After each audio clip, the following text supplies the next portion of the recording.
Jokowi serahkan semuanya kepada Cina. Gak habis pikir dengan pemerintahan sekarang ini yang condongnya kepada Cina. Ada apa sih dengan Cina? Semua harus Cina. Pembangunan, investasi sampai ngutang pun dengan Cina.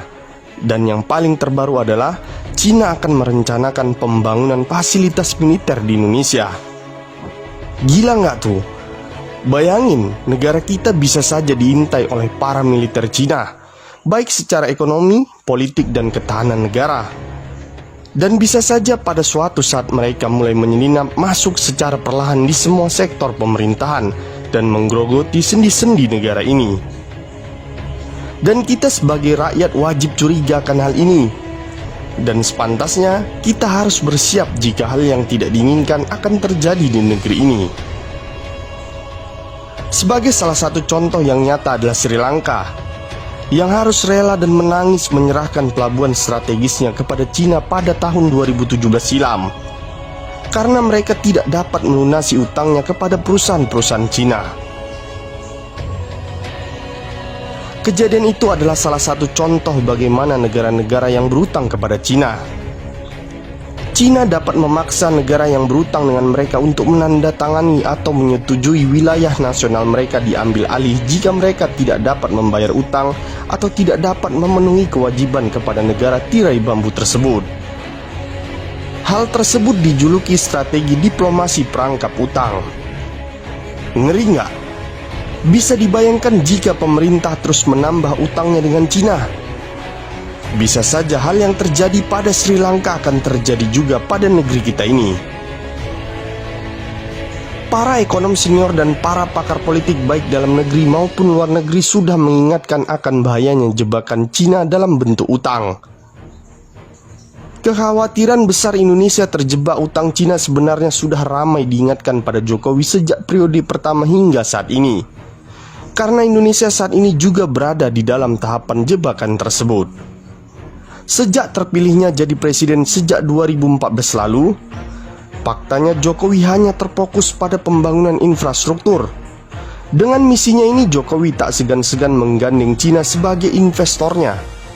Dan dari sinilah awal mula Cina menjadi penguasa utang di Indonesia. Dan dari sini jugalah Cina mulai memasang perangkap-perangkap di negeri ini. Kita bisa lihat sekarang ini, lalu lalang TK Cina semakin riuh di berbagai daerah. Di saat rakyat di PHK dan disuruh di rumah aja, TK Cina dengan entengnya mereka keluar masuk dan mendapatkan pekerjaan dengan berpenghasilan yang besar di negeri ini.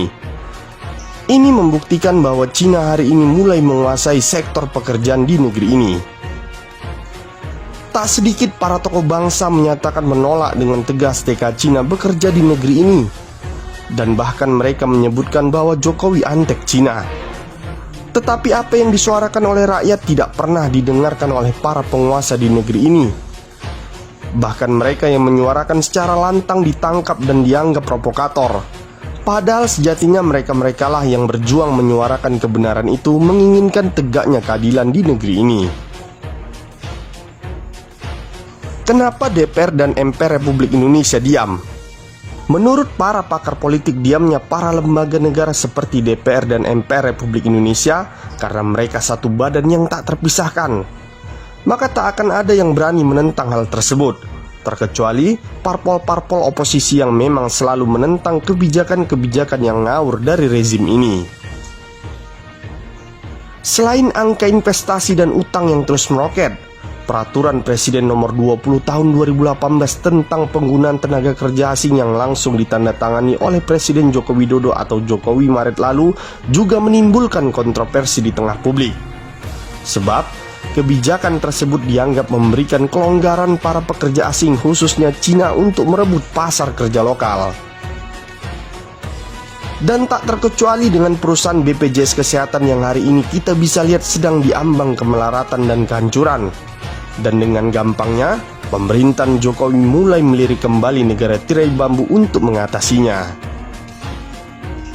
Kesimpulannya adalah, apa yang menjadi masalah di negeri ini solusinya hanya Cina. Seolah rezim ini tidak mempunyai kemampuan dalam mengembangkan potensi yang ada di bumi ibu pertiwi ini. Utang merupakan sandaran utama mengatasi setiap kesulitan saat ini. Dan jika sandaran itu tumbang atau dicabut oleh pemiliknya, maka tunggulah kehancuran negeri ini.